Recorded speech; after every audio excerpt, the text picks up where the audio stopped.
Irmãos, vamos abrir a palavra de Deus na segunda carta de Paulo aos Coríntios, capítulo 8.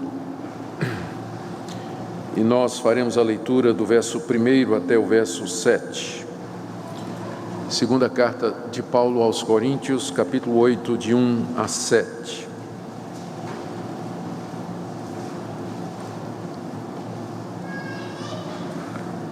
Assim escreveu o apóstolo Paulo. Também, irmãos, vos fazemos conhecer a graça de Deus concedida às igrejas da Macedônia, porque no meio de muita prova de tribulação, manifestaram abundância de alegria, e a profunda pobreza deles superabundou em grande riqueza da sua generosidade. Porque eles, testemunho eu, na medida de suas posses, e mesmo acima delas, se mostraram voluntários, pedindo-nos com muitos rogos a graça de participarem da assistência aos santos. E não somente fizeram como nós esperávamos, mas também deram-se a si mesmos, primeiro ao Senhor, depois a nós pela vontade de Deus. O que nos levou a recomendar a Tito que, como começou, assim também complete essa graça entre vós. Como, porém, em tudo manifestais superabundância, tanto na fé e na palavra, como no saber e em todo cuidado e em nosso amor para convosco, assim também abundeis nessa graça. Até aqui a leitura da palavra de Deus. Vamos orar pedindo que Ele nos conduza na compreensão da Escritura. Senhor, mais uma vez te rendemos graças pelo privilégio de estarmos reunidos aqui como igreja, para te prestar o culto do qual tu és digno, para cantar louvores ao teu nome, ouvir a tua palavra e sermos edificados. Nós pedimos, ó Deus, que teu Espírito Santo nos ilumine e nos conduza na compreensão da tua palavra e que incline os nossos corações à obediência. Nos ajuda, Senhor, a entender a tua revelação. Ilumina os olhos do nosso coração e da nossa mente, para que compreendamos a tua vontade para nós. É o que pedimos em nome de Jesus. Amém. Irmãos, nós estamos começando hoje uma série de estudos nesses dois capítulos da segunda carta de Paulo aos Coríntios, capítulos 8 e 9. Eles tratam da questão da contribuição, da liberalidade, da generosidade, de como o cristão deve contribuir para a obra de Deus. O apóstolo Paulo, uma vez escrevendo ou falando aos presbíteros da igreja de Éfeso, ele disse que nunca deixei de vos declarar todo o conselho de Deus.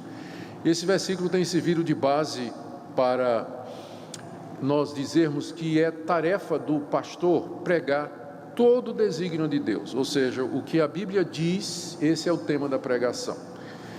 Devido à grande confusão que existe hoje sobre essa questão de contribuição, eu preferia não falar sobre esse assunto para não ser mal compreendido, mas eu não tenho como fugir dele, porque a Bíblia fala dele. 2 capítulos nessa carta tratam da questão da contribuição e da generosidade da igreja. Como a igreja deve contribuir, como ela deve tratar essas questões financeiras.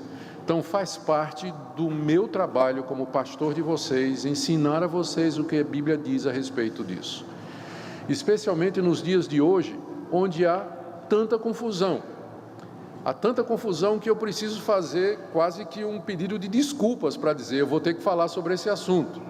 Porque muitos pastores, muitos ministérios e muitas igrejas construíram as suas instituições em cima dessa questão. E a teologia que eles usam, é a chamada teologia da prosperidade, ela ensina que é possível você fazer uma troca com Deus, do tipo assim, se você quer ser abençoado materialmente, então você investe financeiramente, você dá. Quanto mais você der, mais Deus está na obrigação de retribuir financeiramente. E muita gente vai a essas igrejas na expectativa de melhorar financeiramente, resolver os seus problemas econômicos através de sacrifícios, de ofertas, de campanhas e coisas dessa natureza. E isso é generalizado, a ponto de que o ensino bíblico verdadeiro sobre contribuição, ele quase que fica meio que escondido, porque os pastores de igrejas que não são desse tipo, eles ficam com receio de tocar no assunto, de serem confundidos com estes mercenários. Então, se eu for falar sobre dízimo, e eu vou falar sobre dízimo, existe o risco de alguém dizer assim: olha, esse pastor é igual aos outros, porque ele fica falando de dízimo, fica falando de contribuição. A questão é que a Bíblia fala dessas coisas. O que existe lá fora é uma distorção do ensino bíblico. Então, um dos alvos que eu tenho nessa série que nós estamos começando é exatamente tentar entender o que é que a Bíblia nos fala a respeito desse assunto. Nós não podemos, por causa dos abusos cometidos numa determinada área, deixar de ver o que é que a Bíblia de verdade ensina a respeito desse assunto. Então, essa é a razão pela qual nós vamos tratar desses 2 capítulos da segunda carta aos Coríntios, onde esse tema é exposto pelo apóstolo Paulo. Esses 2 capítulos, essa carta, ela foi escrita por Paulo à igreja de Corinto, e esses 2 capítulos da carta têm como objetivo orientá-los sobre uma oferta que Paulo estava levantando para os crentes pobres da Judeia. Era um período de muita fome acontecendo na Palestina, era um período de grande dificuldade e pobreza lá na região da Judeia, e a igreja de Jerusalém, que foi a igreja mãe, a igreja onde tudo começou, ela estava passando por grande necessidade. Os cristãos estavam precisando de ajuda, e Paulo estava fazendo uma campanha fora da Judeia, entre as igrejas que ele havia plantado, para levar uma grande contribuição para os crentes de Jerusalém. Os crentes de Jerusalém. E o que havia acontecido? Paulo já tinha começado essa campanha de levantar recursos para os crentes pobres de Jerusalém na igreja de Corinto. Os coríntios tinham manifestado intenção, mas só que não haviam convertido essa intenção em ação. Haviam dito: sim, nós vamos começar, nós vamos ajudar, nós vamos fazer alguma coisa, mas o tempo estava passando e os coríntios não colocaram a mão no bolso, né? Tinha boa intenção, mas ação mesmo não tinha nenhuma. E Paulo então aproveita para escrever para eles, já que ele ia escrever sobre outros assuntos, ele coloca 2 capítulos aqui para dizer aos coríntios: aquilo que vocês prometeram, está na hora de vocês mostrarem que a intenção era verdadeira, que quando vocês disseram nós queremos contribuir, vocês estavam de fato sendo sinceros. Então é esse o objetivo desses 2 capítulos. E além disso, Paulo estava dizendo, ele faz planos do tipo assim: eu vou mandar Tito aí coletar a oferta de vocês, tá? Então Tito já está indo para aí, vocês levantem a oferta aí, porque quando ele chegar, eu não quero que ele passe vergonha, né? Não quero que vocês passem vergonha diante de Tito, porque vocês já haviam se comprometido. E Paulo aproveita para falar do exemplo das igrejas da Macedônia, outras igrejas onde ele também havia começado a oferta para os cristãos de Jerusalém. Ele fala aqui, essa primeira parte dos capítulos 8 e 9, Paulo usa o exemplo da igreja de Filipos, da igreja de Tessalônica e de Bereia, que eram as 3 igrejas da Macedônia. Ele usa o exemplo deles para estimular a igreja de Corinto, do tipo assim: os irmãos da Macedônia já saíram na frente, eles são mais pobres do que vocês, eles estão passando por tribulações e provações que vocês não estão, mas assim mesmo eles contribuíram generosamente, acima da capacidade deles. E vocês? O que é que vocês vão fazer? É isso que Paulo está fazendo nesses 7 versículos que eu li para vocês. Ele está usando o exemplo dos crentes da Acaia, da Macedônia, para estimular os irmãos da igreja de Corinto a ir em frente e mostrar também a mesma generosidade. O nosso alvo, então, é aprender aqui com o apóstolo Paulo acerca dos princípios de contribuição para a causa de Deus que estão contidos no texto. É preciso lembrar que Paulo aqui não está tratando da questão dos dízimos regulares, das contribuições regulares que os crentes estão ou devem fazer para a sua igreja local. Ele está tratando aqui de uma oferta específica, que era motivada por uma situação específica, que era a fome que estava acontecendo naquela região. Mas os princípios que são usados aqui pelo apóstolo Paulo, eles têm aplicação ampla e geral. Eles se aplicam à contribuição regular que nós fazemos para a igreja, eles se aplicam às ofertas voluntárias que nós queremos dar.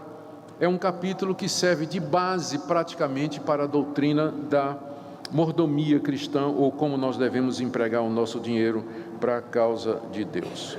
Eu quero destacar aqui do texto cerca de 5 pontos com os irmãos, e todos eles referentes à questão da contribuição. O primeiro ponto é o seguinte: contribuir é uma graça que Deus nos dá.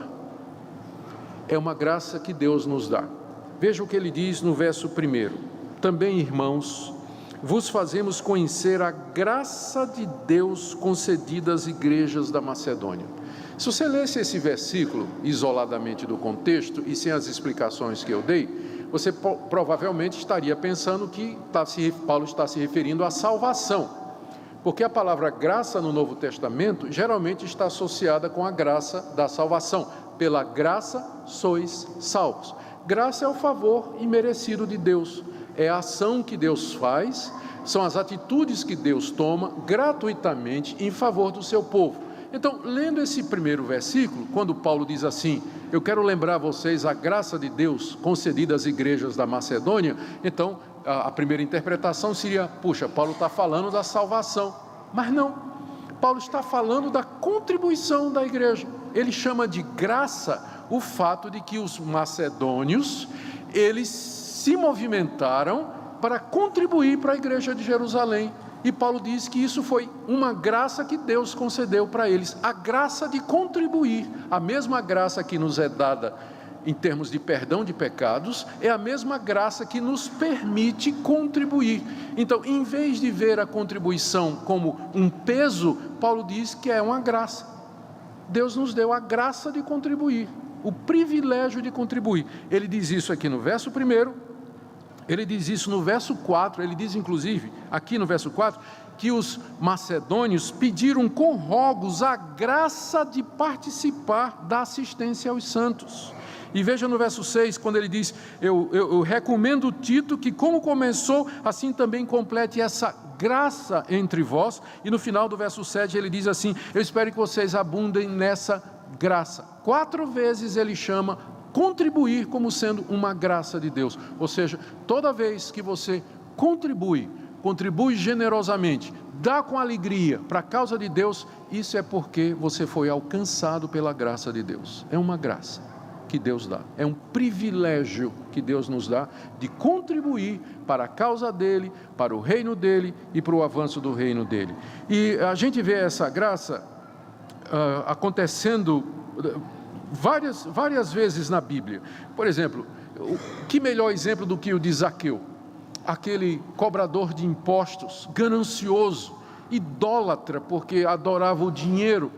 Quando ele conheceu a Jesus Cristo, convidou o Senhor para um banquete na sua casa, e lá no meio do banquete ele se levanta e diz: se eu roubei, eu estou devolvendo. Se eu ganhei de forma ilícita, eu estou repartindo, e eu dou aos pobres metade dos meus bens. E Jesus disse: hoje veio salvação a esta casa. Ou seja, Cristo percebeu, o Senhor Jesus percebeu que no ato de Zaqueu de generosamente abrir mão do seu ídolo, que era o dinheiro, ali estava a manifestação da graça de Deus na vida daquele homem. E outros exemplos nós podemos citar no Novo Testamento. Deus é o que opera em nós, tanto querer como realizar. Realmente é um favor não merecido, que nós temos o privilégio de contribuir financeiramente para o reino de Deus, para ajudar as pessoas, para avançar o reino de Deus e para a manifestação da sua igreja aqui nesse mundo. Segundo ponto da passagem, o primeiro é esse, que contribuir é uma graça que Deus nos dá, não é um fardo, mas é uma graça que Deus nos dá. Segundo, contribuir é um privilégio, é uma graça que é dada tanto aos ricos como aos pobres. Veja o que diz o verso 2, Paulo está falando dos crentes da Macedônia. Ele diz: no meio de muita prova de tribulação, manifestaram abundância de alegria, e a profunda pobreza deles superabundou em grande riqueza da sua generosidade, porque eles, eu testemunho, na medida de suas posses e mesmo acima delas, se mostraram voluntários. Então, Paulo aqui diz que a contribuição da igreja da Macedônia foi de acordo com as posses, além das posses. Ou seja, eles deram com sacrifício. Mas será que esses irmãos tinham em abundância?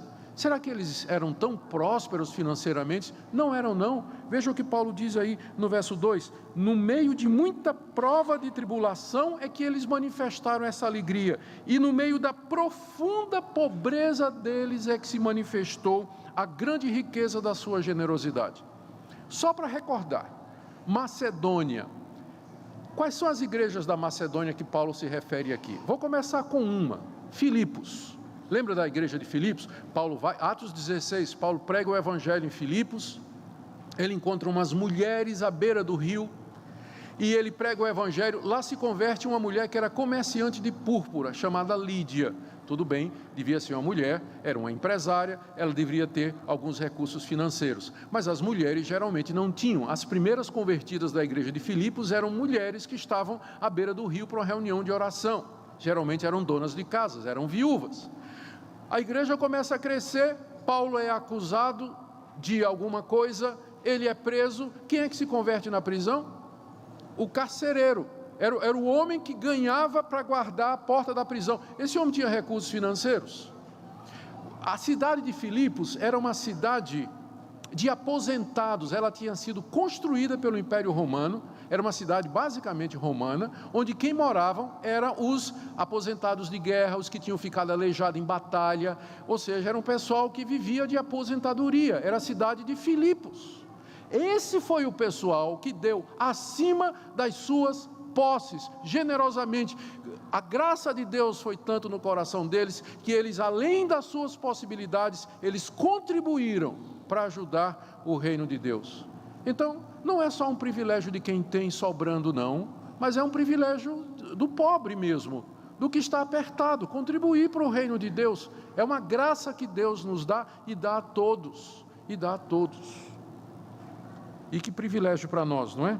Pensando até na viúva pobre, aquele exemplo que o Senhor Jesus elogia no Novo Testamento, daquela mulher que deu o que tinha para a obra de Deus. Então, meu primeiro ponto, contribuir é uma graça. Segundo ponto, é uma graça que é dada não só aos ricos, mas também aos pobres e necessitados. Terceiro, é algo voluntário, espontâneo e prova de amor sincero. Veja o que Paulo diz aí, final do verso 3. Ele diz que os macedônios, os crentes de Filipos lá de Tessalônica, eles se mostraram voluntários. Ou seja, eles fizeram isso de livre e espontânea vontade. Eles tomaram a iniciativa de fazer isso. Verso 4, pedindo-nos com muitos rogos a graça de participarem da assistência dos santos.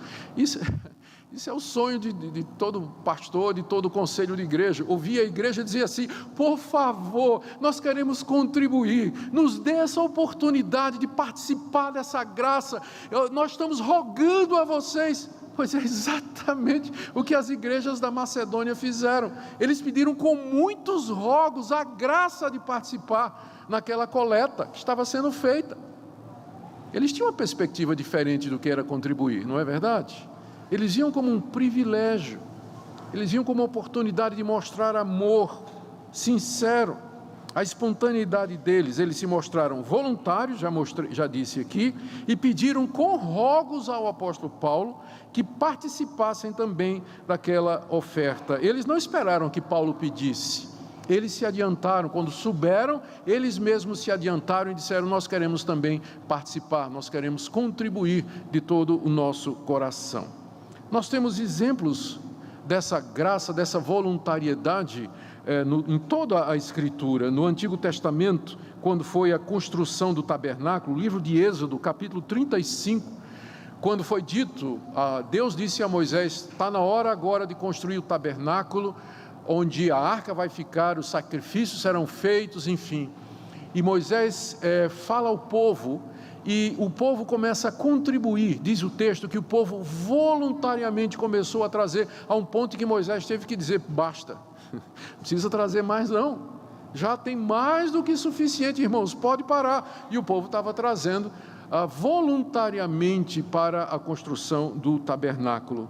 Outro exemplo está aqui no livro de Atos, no Novo Testamento, capítulo 4, de 34 a 37, quando a igreja de Jerusalém começou a se multiplicar e crescer, e apareceram então os problemas sociais. A igreja não estava preparada para receber aquele número de pessoas que tinham vindo de fora da cidade, e que agora ficaram lá porque creram em Jesus, o Messias. Então diz lá o texto que irmãos voluntariamente, alguns deles inclusive venderam propriedades para poder investir e ajudar aqueles irmãos em necessidade.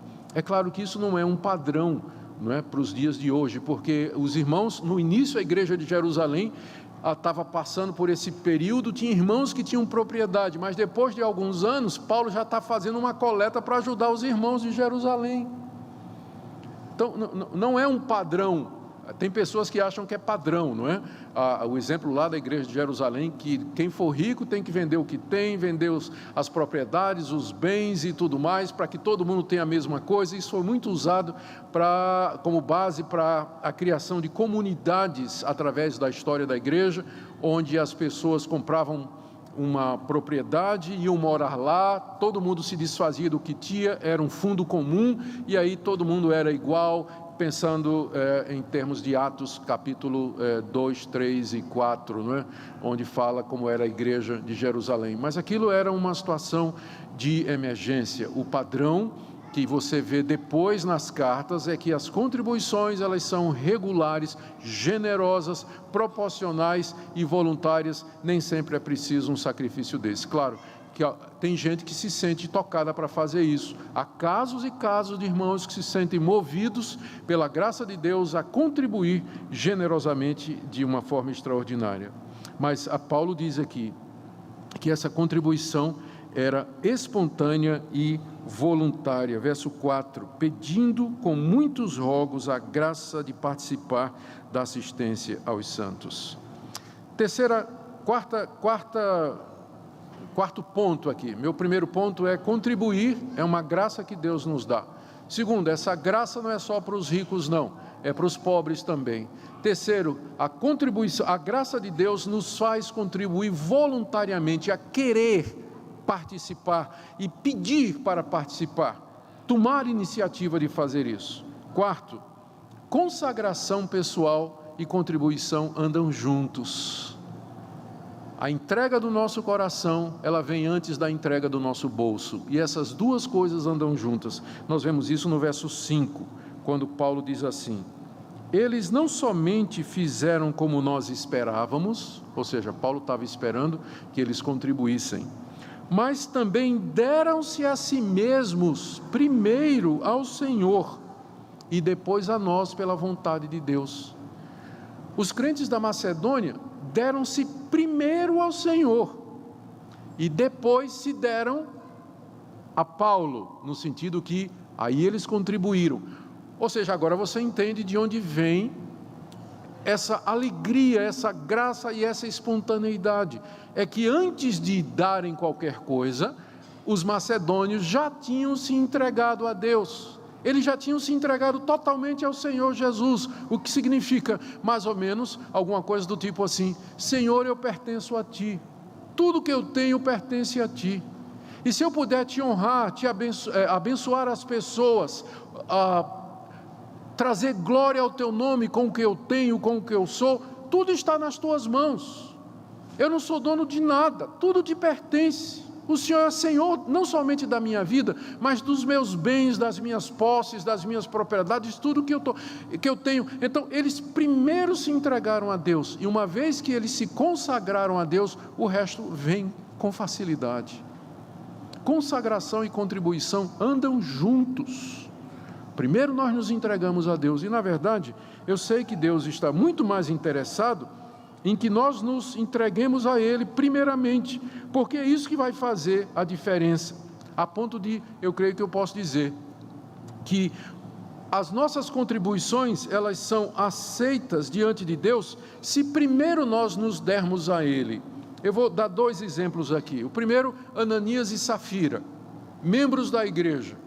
A igreja estava naquela fase de ajudar os pobres e necessitados. Então eles fazem um acordo, marido e mulher, de que eles vão vender uma propriedade, vão guardar uma parte para a aposentadoria deles, e o resto eles vão entregar na igreja, mas vão dizer que aquilo é o valor do terreno todo.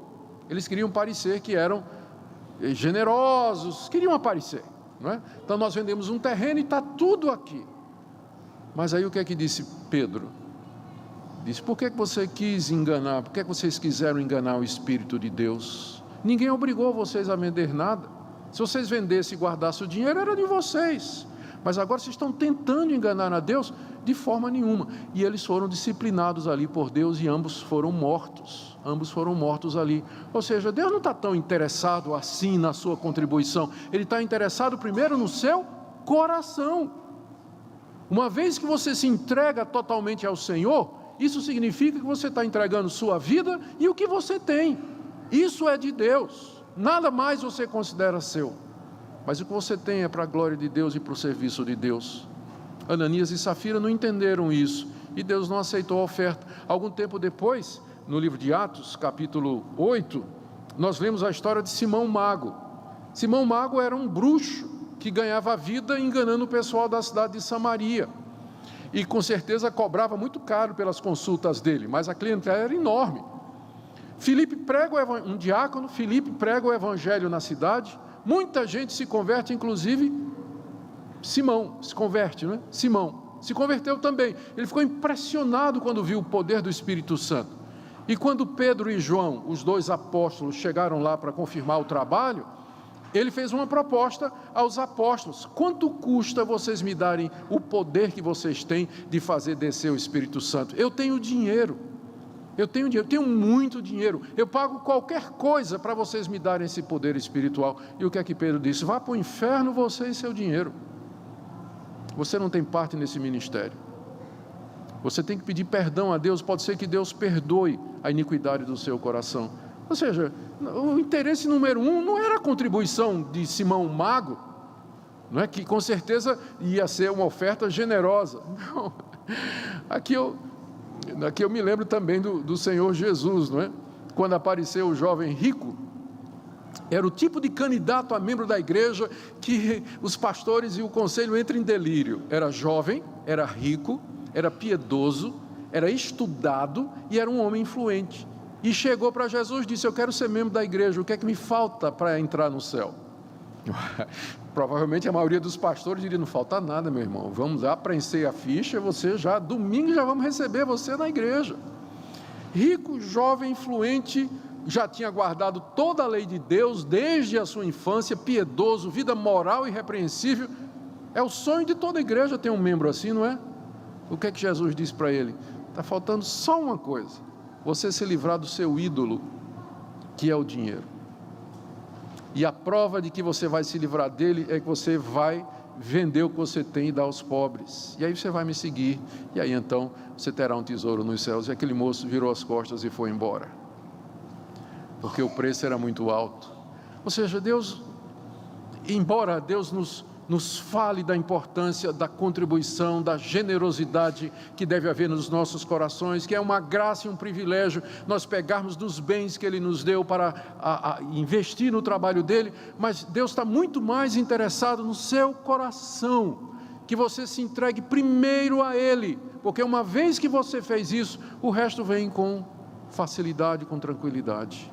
É isso que Deus quer de nós, que o nosso coração preceda a nossa oferta.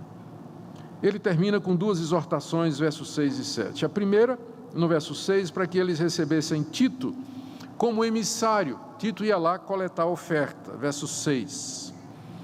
O que nos levou a recomendar a Tito que, como começou, assim também complete essa graça entre vós. Então, eles já haviam começado, eu já me referi a isso, a igreja de Corinto já tinha manifestado o interesse em contribuir, e agora Paulo diz, tudo bem, estou mandando Tito aí, e Tito vai coletar a oferta de vocês, que vocês completem a graça, essa graça que já começou entre vocês, que ela seja completada. Essa é a primeira exortação. A segunda, está no verso 7, Paulo diz para eles então, que eles deveriam ser coerentes e consistentes, da seguinte maneira, veja só, verso 7, como porém, em tudo manifestais superabundância, tanto na fé, na palavra, como no saber, em todo cuidado e em nosso amor para convosco, assim também abundeis nessa graça. O argumento de Paulo aqui é o seguinte, vocês são uma igreja enriquecida, é uma igreja que tem superabundância de fé, verso 7, palavra, saber, cuidado e amor. Vocês são uma igreja rica nessas coisas, então sejam coerentes e manifestem também superabundância na graça de contribuir. Ou seja, vai tudo junto, vai tudo junto. Então não é só saber, palavra, conhecimento, dizer que ama, mas demonstra isso em atos concretos, como por exemplo, na generosidade, na contribuição. É isso que ele está dizendo aqui. Vocês já superabundam nestas coisas, então façam isso também na graça de contribuir. Irmãos, o que é que nós podemos trazer para nós, em termos de ensinamento?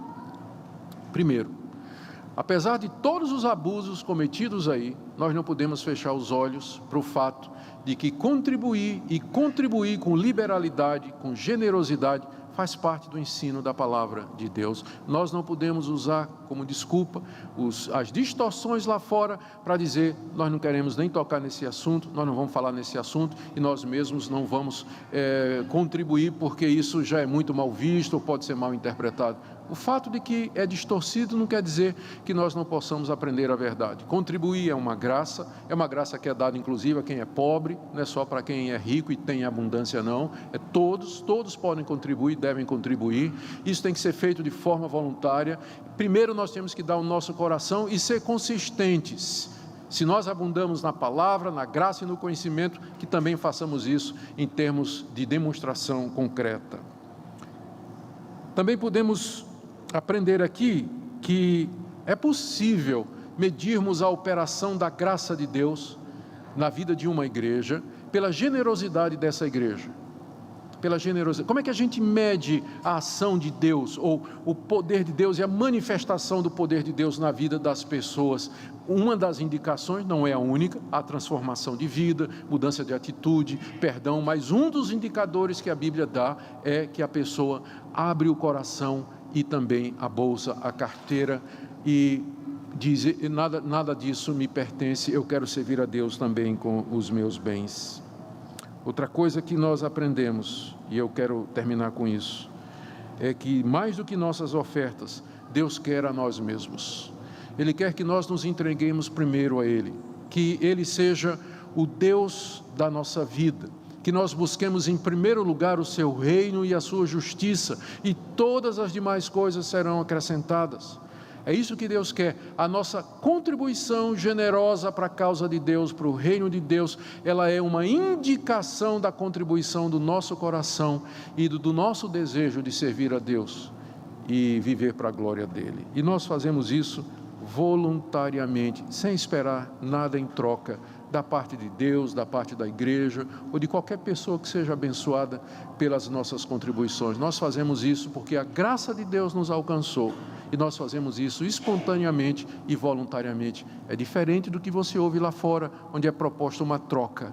Aqui você percebe que é voluntário, é uma graça, é um privilégio que nos é dado, e não é mencionado até agora.